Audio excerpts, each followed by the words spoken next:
Alors, double originalité sur cette vidéo, Pierrick.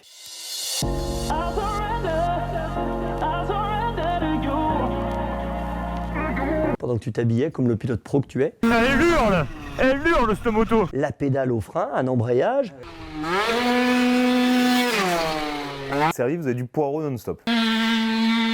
Tout, j'ai dormi sur le canapé avec la jambe en l'air. Non mais l'enfer. J'ai jamais réussi à la démarrer sans qu'elle avance toute seule. Que j'ai pété la tirette.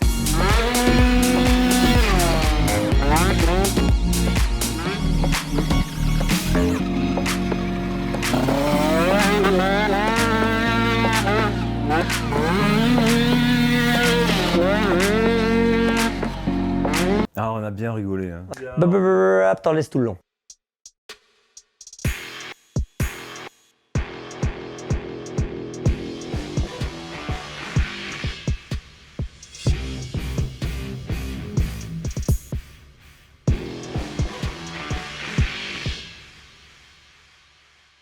Raph, on est dans la revisite de nos épisodes de l'année dernière. Ah là, on a assemblé 2 épisodes à succès. On a eu la Valentis 50 cm3 de Julien Lamy, qu'on avait essayé à Paris, qui prenait des tours à n'en plus pouvoir. Hyper pointu, hyper technique. Et on avait notre Genevois préféré qui nous a amené un 100 cm3, mais variateur cette fois-ci. Ouais. Donc là, on était rentré dans le monde de la mob et on a kiffé. Ah ouais, moi j'ai adoré. Autant l'une que l'autre, pour des raisons différentes, mais ça a été une claque. Une fois de plus, au Dirty Days, dans l'Ouest, à Château-Gontier, Julien est venu et il nous a amené son nouveau proto, parce qu'il était en groupe 2. Et là, il vient de passer en groupe 3, donc c'est vraiment la catégorie reine des 50 cm3. Je le rappelle, un championnat championnat à succès dans l'Ouest de la France, en vitesse comme en cross. Hein.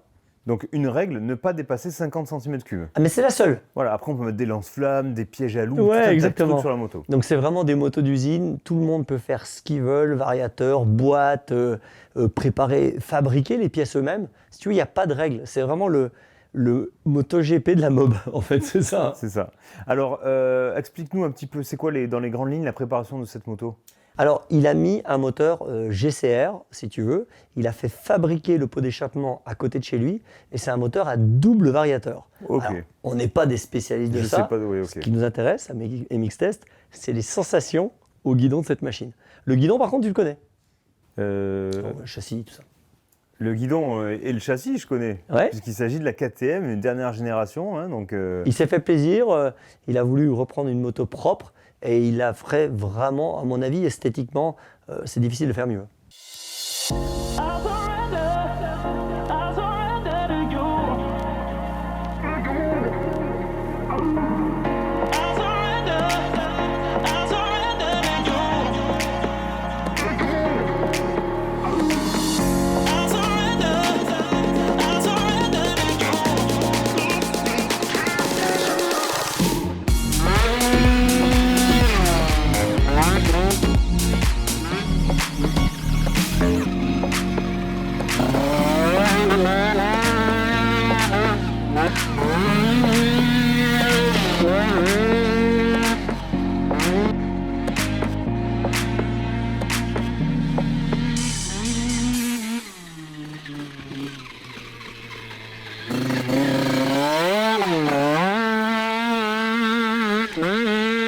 Alors, Serracode, je crois qu'il l'a fait lui-même.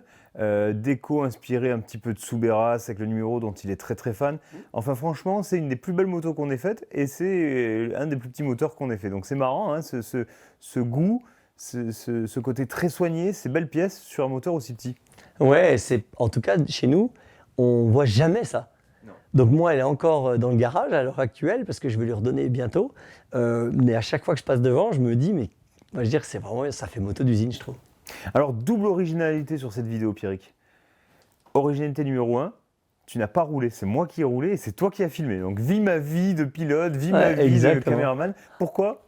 Lors d'une démo pilotage, j'ai tellement bien poussé le vis, tu sais, pour mettre un peu de gaz puis montrer que j'allais vite et qu'il fallait bien recouper, que j'ai perdu l'avant à pleine vitesse. Alors jusque-là, rien de grave. Je me fais un hématome à la cuisse, toujours rien de grave. Sauf que l'hématome, il a saigné, il faisait super chaud. J'ai dû taper plus fort que prévu. Et puis ça t'a bloqué un moment. Hein. Ah là, un mois.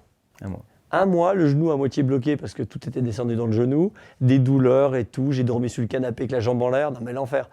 Là seulement que je te parle, on a pu rerouler. Et puis là, on vient de faire 3 jours d'affilée. Donc là, je suis bien remis, là, ouais. Je me suis fait mal, mais c'est parce que j'en ai fait un peu trop. Mais les Dirty Days, c'était un bon moment quand même, non? Ah, on a bien rigolé. Hein. Voilà. Il reste 3 dates. Loon Plage, Où on offre une 300 BHR à un des mecs qui est inscrit. qui est venu à Loon Plage. Dans le sable, donc dernier week-end d'août. Je le dis parce que tu t'en rappelles jamais. Hein. Ouais, c'est vrai. Dernier week-end de septembre, Lyon, le Marié. Voilà. Voilà, super terrain. Ceux qui ne connaissent pas le Marié, c'est le terrain où on avait essayé les 125 avec Juni. C'est ça. Et enfin, dernière date, tu t'en rappelles? 23, C'est 24 chez moi, octobre. à mon club. 23, 24 octobre, Châteauneuf-les-Martigues. les cigales. Est-ce qu'elles chantent toujours, les cigales? Oui, enfin là, Au mois d'octobre. non, elles seront couchées là. Au mois d'octobre, c'est Merde. fini. Elles sont Bon. toutes raides par terre. Là. Bon, inscrivez-vous mxtest.fr, les Dirty Days, il reste des places. Plus beaucoup pour Loon Plage, mais en tout cas, il en reste pour les autres. Et promis, je referai du pilotage sans me faire mal. Alors, deuxième originalité ou petit défaut, et on s'en excuse, il n'y a pas de ralenti dans cette vidéo. Il n'y en a pas un seul. Tu te rappelles pourquoi? Oui, parce que... Parce que j'ai pété la tirette. Eh ouais, tout simplement. Alors, il faut savoir que, vous le voyez dans la vidéo, on démarre un peu cette moto comme une tondeuse, comme une tronçonneuse. Hein, on tire sur la tirette et à un moment donné, j'ai pas senti ma force, faut croire. Ou alors la ficelle était un petit peu abîmée et en fait, ça m'est resté dans la main. Donc, on a réussi à la redémarrer à la poussette 2-3 fois. Ouais. Et après, le variateur s'est mis en mode off. Détendu un peu là. Voilà, et on n'a jamais pu la redémarrer. Donc, on a les GoPro, on a toutes les actions. Donc, c'est ce qu'il y a de plus important. Mais j'ai pas pu faire des ralentis, mais c'est moi que ça intéressait. Donc on me voit que moi rouler. Hein. Ouais. Vous demandez tout le temps, et Raph, ben voilà, là vous êtes servi, vous avez du poireau non-stop. On avait les deux de la pression. Hein. Ouais. Toi, tu faisais attention à la bonne position et tu t'es dit, celle-là, je la laisserai monter à personne. Ouais, ben pour le coup, c'est Nanou, Nousphère Production. Qui la monte. Qui la monte cette vidéo. Alors je compte sur toi, mon petit Nanou, pour pas que je sois trop ridicule. Hein. Et de mon côté, bah, si tu veux, je tremblais un peu avec l'appareil en me disant, mais comment j'arriverai à tenir le truc. La vidéo, là, c'est pas moi qui monte, c'est pas moi qui filme, c'est toi. Enfin bon, là, on a fait un mélange, là. On peut être content quand même parce qu'avec le matériel d'aujourd'hui, franchement, je pense que ça m'a facilité la tâche. Et avec ce G3 variateur, les 2 freins au guidon, ça t'a bien facilité la tâche. Ouais, Tu aurais eu une 4,5 genre de geyser, t'aurais moins fait le malin. Ouais, j'aurais moins fait le mal. Tu sais, le lendemain de Grand Prix, là, quand ils t'invitent pour Oh essayer là les là, motos. le terrain pourri et tout. Non, mais en l'occurrence, tu t'es bien débrouillé. Tu as attaqué, est-ce que tu t'es fait plaisir? Moi, je me suis régalé, déjà en grande partie. Pourquoi? Grâce à ce système de pas d'embrayage et frein au guidon. Ouais. Un frein avant à droite, un frein arrière à gauche. C'est l'inverse du VTT, mais bizarrement, le cerveau recalcule parce que ça t'a jamais dérangé. Tu n'as jamais touché le frein arrière en pensant que c'était le frein avant? Non? Non. Alors, je sais bien que Julien, lui, finalement, il s'est lassé de ce truc-là parce qu'il trouve que ça simplifie trop le truc et qu'il n'y a plus rien à faire et que du coup, c'est pour ça qu'il prévoit de vendre. Ah non, c'est pas pour ça. Si, c'est ça, vendre son moteur, remettre une boîte auto, la pédale au frein, un embrayage. Ah oui. La pédale au frein? Très fort, Pierrick. Oui, pas mal. Le frein à la pédale arrière, l'embrayage, voilà, il a envie de revenir un peu sur un côté motocross, alors que c'est marrant parce que nous, les puristes, on rêve de ce truc Mais futuriste. non, mais moi, je trouve ça génial. Que tu ne peux pas avoir avec une botte ou une jambe. Là, tu freines avec 2 doigts. Le frein arrière, moi, j'ai jamais été aussi fin. Tu peux mettre du frein arrière même si tu as la jambe tendue. Du Oui, coup, dans quel le que virage. soit le côté où tu arrives au freinage ou Non, dans la mais courbe, c'est- tu peux l'utiliser. Il n'y a pas à gérer l'embrayage. Enfin non, pour moi, c'est tellement plus simple, c'est tellement évident.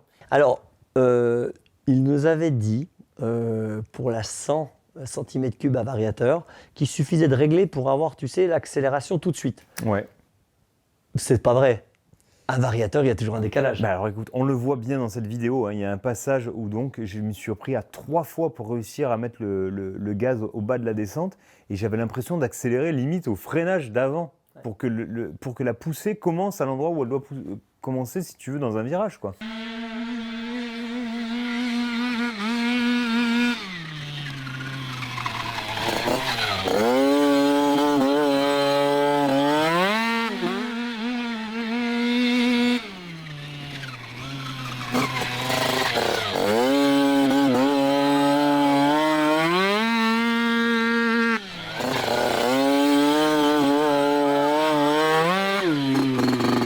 C'est qu'il faut accélérer, mais genre il faudrait que je sois poigné dans l'angle à l'entrée du virage en fait, pour qu'il se lance au moment où tu en as besoin.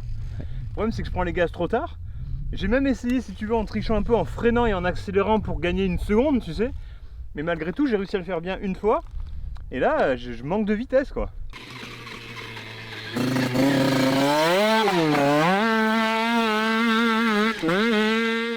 C'est flippant ou est-ce qu'on s'habitue et est-ce que ça vient assez vite? C'est pas flippant, on s'y habitue, mais il faut quand même quelques passages. Par contre, une fois qu'on s'y est habitué, c'est grisant parce que du coup, tu te mets à mettre du gaz beaucoup plus tôt que d'habitude. Ouais. Et du coup, ça participe quand même à l'impression d'être un petit peu meilleur. Si tu veux, entre ça et le fait que ça reste une 50 cm3, Le bruit, Le les tours bruit. minutes. et à un moment donné, tu te commences à te dire « Oh, je commence à maîtriser le sujet là ». Elle hurle cette moto.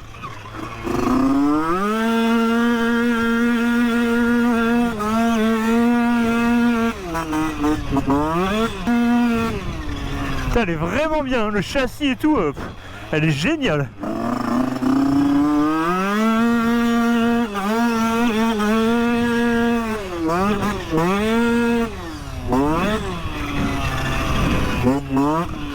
C'est un peu strange quand même en l'air. Bah écoutez, ce qui est le plus déroutant au niveau du moteur, hein, je vais parler, hein, c'est le temps de latence qu'il y a entre le moment où on accélère et le moment où la puissance arrive en fin de compte. Il faut accélérer beaucoup plus tôt que ce qu'on fait avec une moto normale.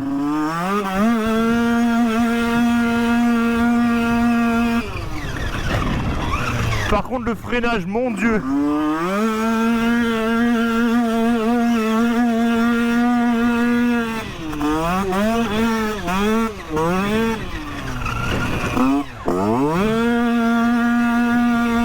Voilà, c'est à fond.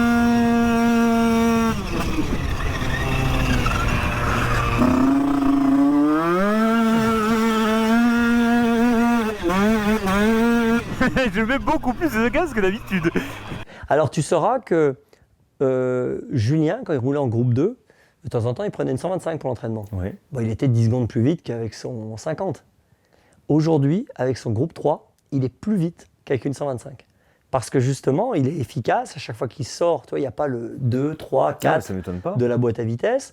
Il est vraiment beaucoup plus rapide. Non, t'as pas à te soucier de passer la vitesse au bon moment. T'as pas à te soucier de passer la vitesse à un moment dangereux. Appel de saut, en plein dans les trous, sortie de virage. Tu peux pas caler. Après, je vais mettre un petit bémol à ce variateur. Déjà, je trouve qu'il y a quand même un petit côté bricole. Tu sais, quand tu remets les gaz, il y a ce temps de latence qui est bizarre. Quand tu prends un saut, tu sais qu'il faut arriver sur un filet plus. Ah, tu peux pas arriver gaz coupé. Ah, c'est bizarre quand même. Ouais. Remettre les gaz sur la pelle, par exemple, tu peux pas. C'est pas possible. Enfin, moi, j'ai Ah, trouvé tu dois ça trop mettre strange. gaz depuis le bas pour que tu aies la puissance en haut, en fait. Mais si tu veux être sûr d'avoir une accélération constante et pas un filet de gaz un peu bizarre, T'en laisses tout le long. il faut.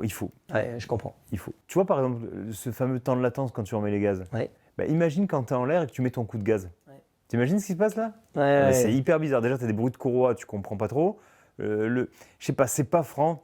Ça sent quand même la bricole, moi, je trouve. La remise des gaz. Ah, quand tu sors, par contre, à bloc des courbes, ça fait pas bricoleur. Ah non, là, le son, il est ouf. Ouais, j'adore ça.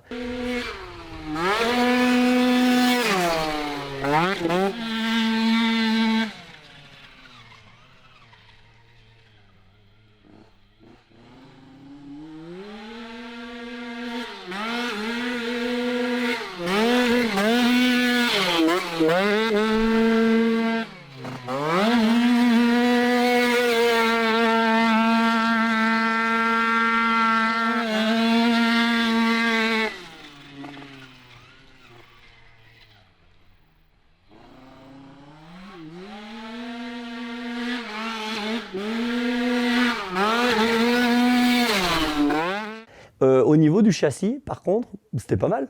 Bah là, ce qui est fou, si tu veux, c'est que le châssis est bien meilleur que le moteur. Il peut encaisser combien de centimètres cubes ce châssis, t'imagines? Ouais, c'est C'est le vrai. même qu'un 2,5 de temps? Oui, c'est quasiment les mêmes châssis sur toutes les motos. Donc en fait, la puissance d'une 4,5, il pourrait quasiment la supporter. Donc t'imagines un 50 cm3? Ouais, donc le il châssis, rigole. il est pas pris en défaut Il rigole. une seule seconde, il rigole, il se moque de toi le châssis. Il te dit non mais là t'es gentil, tu passes beaucoup plus fort que ça, je m'emmerde là.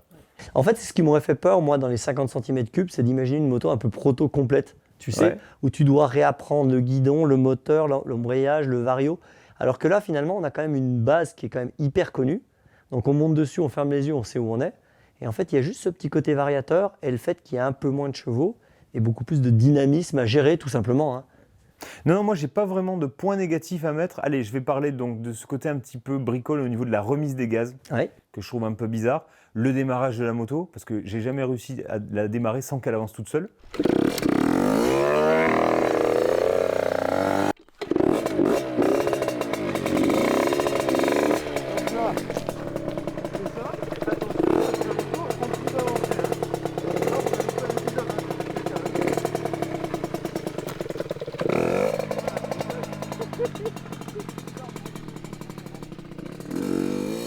Voilà, donc là, c'est bizarre de monter sur une moto qui avance.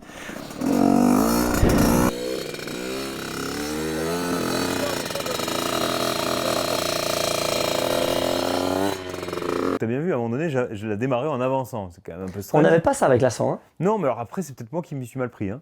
Mais en tout cas, c'était pas intuitif plus que ça. De mon côté, je l'ai fait chauffer pendant que tu t'habillais, comme le pilote pro que tu es. Et si tu veux, je savais pas comment la chauffer. Parce que je l'ai mise par terre, tu sais. Ouais. Et donc je mettais des petits coups de gaz, mais elle avançait. Ouais, Après, ouais. je l'ai mis sur le trépied, mais je déteste me chauffer une moto sur le trépied.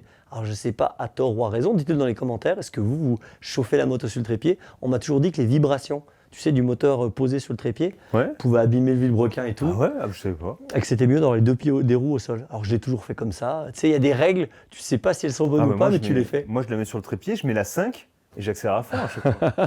Comme Babas, Pas dangereux qui graisse la chaîne en mettant la première. Qu'est-ce que je peux te dire d'autre? On peut parler de cette cylindrée 50 cm3 parce que ça peut paraître ridicule 50 cm3. Je veux dire, quand tu roules avec des 4,5 Ouais. aujourd'hui. Est-ce que c'est assez? Alors, T'as essayé la 100. j'ai essayé la 100. La 100, pour moi, elle était limite un poil trop puissante. Pour moi, c'était limite aussi. Parce qu'il faut savoir quelque chose, on l'avait expliqué dans la vidéo. Oui, c'est 100 que- cm3, Sur C'est un pas variateur. c'est pas moins de puissance qu'une 125. Ah non, non, non, c'est plus de puissance parce que tu J'avais- perds moins de chevaux avec le système de transmission variateur que si tu as une boîte de vitesse avec tous les. Moi, j'avais dit que le 100 cm3 correspondait à une 200 ou une 250 de temps à boîte. Oh, je sais- Quasiment. Moi, j'aurais dit un 175, moi. 175, Moi, un peu 200. plus. Hein. Là, 50, je pense, voilà, sur des gros circuits où il y a des gros bouts droits, où il y a des gros sauts, où il y a des grosses montées, c'est clair qu'il va en manquer. Après, à Legna, là où on tourne cette vidéo, honnêtement, moi, j'ai réussi à passer tous les sauts avec. Ouais. Ça m'a pas gêné plus que ça. Moi, j'aurais dit que c'est l'équivalent d'une puissance d'une 85 un peu préparée Ouais. ou une 100.